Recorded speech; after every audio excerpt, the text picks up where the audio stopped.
श्री राम जय जय राम।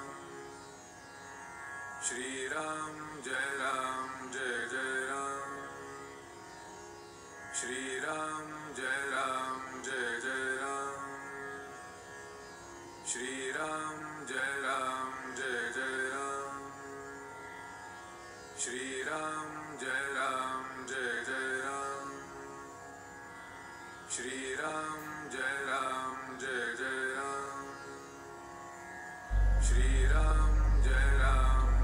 राम। नमस्कार। आज दिनांक 24 ऑगस्ट। श्रीराम जय राम जय जय राम। जिथे संत तेथे आनंद व समाधान असणारच। श्रीराम जय जय राम। श्रीराम जय जय राम। जेथे संत तेथे आनंद व समाधान असणारच। काही संत वरून अज्ञानी दिसतात पण अंतरंगी ज्ञानी असतात। खरोखर संतांची बाह्यांगावरून पुष्कळदा ओळख पटत नाही। संतांचे होऊन राहिल्याने किंवा त्यांनी सांगितलेल्या साधनात राहिल्यानेच त्यांना नीट ओळखता येईल। मनातले विषय काढून टाकले म्हणजेच संतांची प्रचिती येईल। आपले दोष जोपर्यंत नाहीसे होत नाहीत किंवा लोकांचे दोष दिसणे जोपर्यंत बंद होत नाही तोपर्यंत संतांची पूर्ण ओळख आपल्याला होणार नाही। संतांचे दोष दिसणे म्हणजे आपलेच दोष बाहेर काढून दाखविण्यासारखे आहेत। संत हा हिरव्या चाफ्याच्या फुलाप्रमाणे असतो। सुंदर वास तर येतो पण हिरव्या पानात ते फूल शोधून काढता येत नाही। त्याचप्रमाणे जिथे संत आहे तिथे आनंद आणि समाधान असतेच, पण तो सामान्य माणसासारखाच वागत आणि दिसत असल्यामुळे आपल्याला ओळखता येत नाही। वेदांत आपण नुसता लोकांना सांगतो पण संत तो स्वतः आचरणात आणतात। त्यांच्यावर कठीण प्रसंग आला तरी ते डगमगत नाहीत। संत हे निसंशय असतात तर आपण संशयात असतो। त्यामुळे त्यांना समाधान मिळते तर आपल्या पदरात असमाधान पडते। संशय नाहीसा करायला आपली वृत्ती बदलली पाहिजे।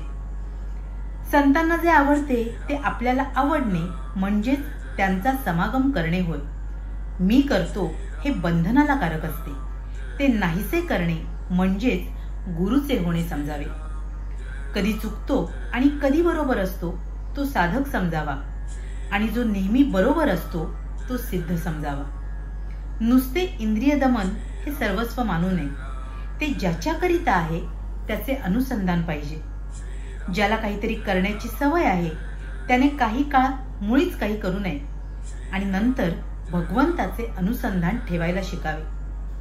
आपण परीक्षा एकदा नापास झालो तर पुन्हा परीक्षेला बसतो, पण भगवंताचे अनुसंधान ठेवण्यात एकदा प्रयत्न करून यश आले नाही तर मात्र आपण सोडून देतो। हे काही बरे नाही। देवाचे बोलणे हे बापाच्या बोलण्यासारखे आहे। त्याच्याजवळ तडजोड नाही, पण संत हे आईसारखे आहेत आणि आईपाशी नेहमीच तडजोड असते।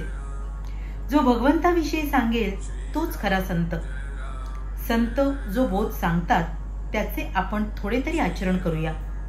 भगवंताचे अधिष्ठान ठेवून प्रत्येक कर्म करावे। जिथे भगवंताचे स्मरण तिथे माया नाही। जिथे माया अभिमान आहे तिथे भगवंत नाही। दानाचेही महत्व आहे। पैसा आणून गळ्यापाशी बांधला तर तो बुडविल, त्याचे यथायोग्य दान केले तर तो तारेल। भगवंतच खरा श्रीमंत दाता आहे। तो श्रीमंतांचा श्रीमंत आहे। त्याचेच होऊन आपण राहिलो तर तो आपल्याला दीनवाणा कसा ठेवेल। संत हे भगवंता वाचून दुसरीकडे राहिलेच नाहीत, म्हणूनच ते संत झाले म्हणजेच देवस्वरूप बनले। श्रीराम जय जय राम। श्रीराम जय जय राम। महाराज इथे आपल्याला संतांच्या सहवासाचं महत्व पटवून सांगतात। महाराज म्हणतात खरं तर खऱ्या संतांची ओळख पटणं कठीण आहे, कारण ते बाहेरून सर्वसामान्यांसारखे जरी दिसत असले तरी त्यांचं अंतरंग मात्र खूप निराळं असतं आणि अशा संतांना ओळखण्यासाठी आपण त्यांच्या सहवासात राहणं आवश्यक आहे।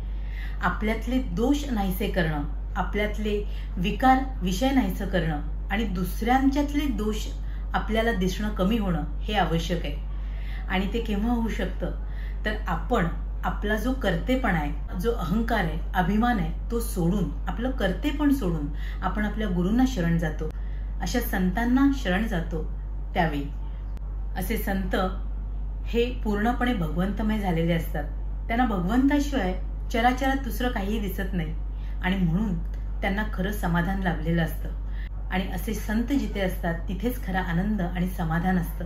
आणि त्यांचा सहवास जेव्हा आपल्याला लाभतो तेव्हा आपल्यालाही आयुष्यात खऱ्या समाधानाची प्राप्ती होते. संतांना जे आवडतं ते आपल्याला आवडणं म्हणजे संतांचा समागम करणं आणि आपलं कर्तेपण सोडून पूर्णपणे आपल्या गुरूंना शरण जाणं म्हणजे गुरुमय होणं. असे संत, त्यांची साधना तेवढीच उच्च दर्जाची असते. आणि म्हणूनच महाराज म्हणतात की आपल्या संतांनी आपल्याला जे सांगितलंय त्याचं आचरण आपण थोडं तरी करावं. त्यांनी आपल्याला जी साधना दिलेली असते ती आपण पूर्ण तळमळीने करणं आवश्यक आहे. महाराज म्हणतात जसं आपण एखाद्या परीक्षेत नापास झालो तर आपण पुन्हा ती देतो, तसंच अनुसंधान साधण्यामध्ये आपल्या प्रयत्नात कुठे कसूर झाली तर आपण ते सोडून न देता ती साधना अधिक चिकाटीने आणि निष्ठेने करणं आवश्यक आहे. आणि अर्थात असे संत आपल्याला मार्गदर्शक म्हणून नेहमीच आपल्या आयुष्यात असतात. तेव्हा त्यांनी दिलेलं साधन आपण अतिशय निष्ठेने प्रेमाने करणं आणि त्या योगे आपल्या परमेश्वराशी अनुसंधान साधणं हेच आपल्या आयुष्यात आपल्याला समाधानाची प्राप्ती करून देऊ शकतं. आणि म्हणूनच अशा संतांचा समागम आपल्याला करता येऊ आणि आपल्या आयुष्यातही आपल्याला पूर्ण समाधान आनंद लाभो आणि आपलं आयुष्य हे भगवंतमय हो, हीच त्या गुरुचरणी प्रार्थना. तुम्हा साऱ्यांसाठीच खूप सारी गुरु ब्लेसिंग्स. श्रीराम जय राम जय जय राम. श्री स्वामी समर्थ. जय गुरुदेव. श्रीराम जय राम जय जय राम. श्रीराम जय राम जय जय राम. श्रीराम जय राम